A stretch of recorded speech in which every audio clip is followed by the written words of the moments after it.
morning and welcome to the first edition of Mortgage Matters. One of the most common questions I get asked when speaking with customers and real estate agents and attorneys and financial consultants is what is the difference between an FHA loan and a conventional loan? So I thought I would break that down into a few categories that where the main differences lie. And let's start with credit.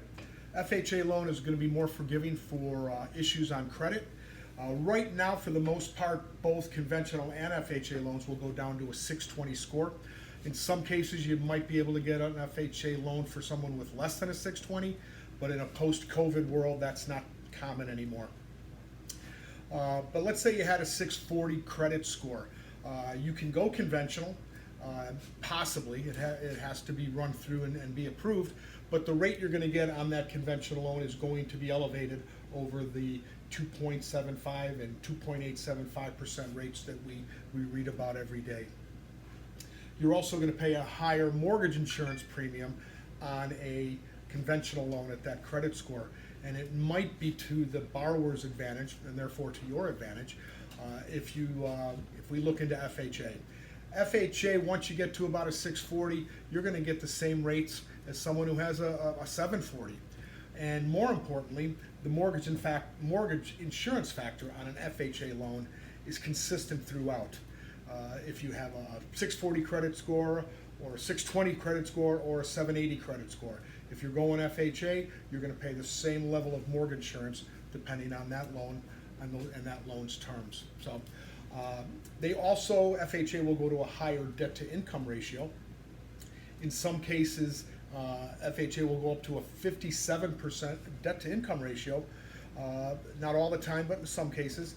And on a conventional loan, you're going to be maxed out, depending on the loan, between 45 and 50%.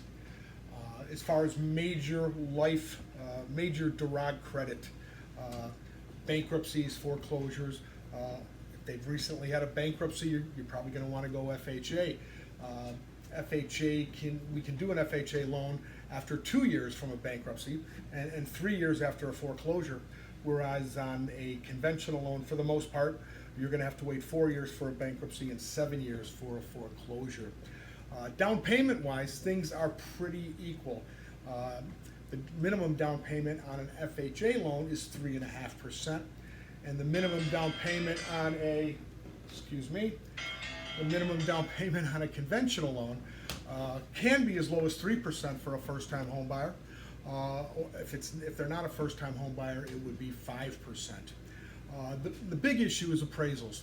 FHA is going to be tougher on appraisals than a conventional loan would be. They're going to look for things to be in code. They're going to look for smoke detectors and carbon monoxide detectors and cracks in windows and peeling paint and cracks in the driveway, things like that, where a conventional loan appraiser is much more forgiving on those. Speaking of appraisals and property, FHA and condos, they don't play together so well.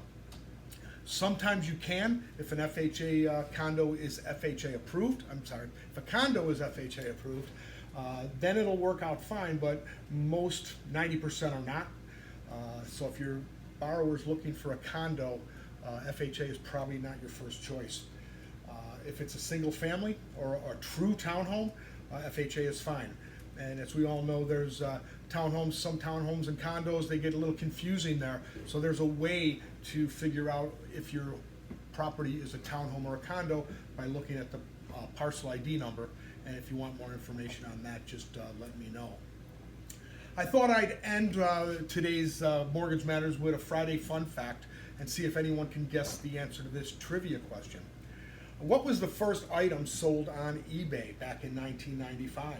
Was it a Tickle Me Elmo doll? Was it a Beanie Baby? Was it a broken laser pointer? Or was it a 45 RPM record?